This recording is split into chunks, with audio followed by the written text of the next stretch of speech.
मेरे भाई बड़े भाई हर रोज वे संविधान के लिए लड़ते हैं, इसके लिए जान देने के लिए तैयार है।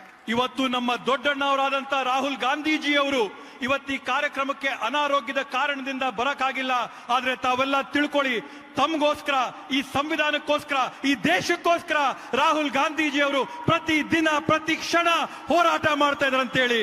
और इसीलिए ये सरकार राहुल गांधी से डरती है. ಅದಕ್ಕೋಸ್ಕರನೇ ಈ ಬಿಜೆಪಿ ಸರ್ಕಾರ ರಾಹುಲ್ ಗಾಂಧೀಜಿ ಅವ್ರನ್ನ ನೋಡಿದ್ರೆ ಭಯ ಬಿಟ್ಟು ನಡುಗುತ್ತೆ. जब राहुल गांधी संसद में खड़े होते हैं बात करने के लिए, बोलने के लिए, न्याय मांगने के लिए, आपके लिए, तब ये सरकार कुछ भी करती है, उस संसद को उस दिन रद्द करने की कोशिश करती है, बंद करने की कोशिश करती है, क्योंकि डरती है इनसे.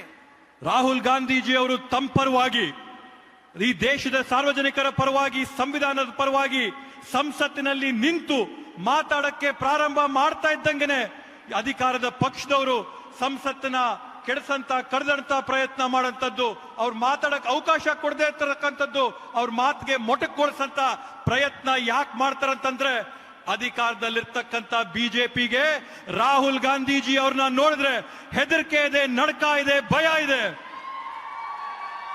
और ये सरकार उनको देखकर कांपती इसलिए है क्योंकि वो सच्चाई की लड़ाई लड़ रहे हैं. ಇವತ್ತು ಈ ಸರ್ಕಾರ ರಾಹುಲ್ ಗಾಂಧೀಜಿ ಅವ್ರನ್ನ ನೋಡಿದ್ರೆ ಯಾಕೆ ನಡಗುತ್ತೆ ಅಂತ ಹೇಳಿದ್ರೆ ರಾಹುಲ್ ಗಾಂಧೀಜಿ ಅವರು ಹೋರಾಟ ಮಾಡ್ತಾ ಇರ್ತಕ್ಕಂಥದ್ದು ಸತ್ಯದ ಪರವಾಗಿ.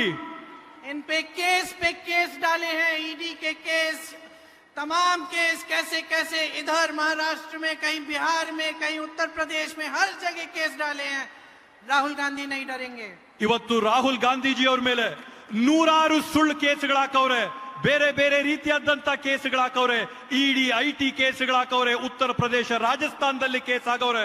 ಆದ್ರೆ ಎಷ್ಟೇ ನೂರಾರು ಕೇಸ್ ಆಗ್ಲಿ, ರಾಹುಲ್ ಗಾಂಧೀಜಿ ಅವರು ಆ ಯಾವ ಕೇಸ್ಗಳಿಗೂ ಹೆದರಂತ ಗಂಡಲ್ಲ. न राहुल गांधी जी डरेंगे, न मल्लिकार्जुन खड़गे जी डरेंगे, न इस मंच पे बैठा कोई भी नेता डरेगा, ना मैं डरूंगी, क्योंकि हमारी विचारधारा लड़ने की है, सच्चाई की है, डरने और कांपने की नहीं है.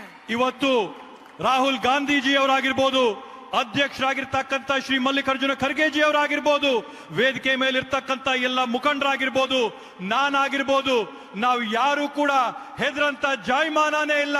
ಯಾಕಂತಂದ್ರೆ ನಾವಿವತ್ತು ಹೋರಾಟ ಮಾಡ್ತಾ ಇರ್ತಕ್ಕಂಥದ್ದು ಸತ್ಯ ನಿಷ್ಠೆಯ ಬಗ್ಗೆ. ನಮ್ಮ ಹೋರಾಟ ನಿರಂತರ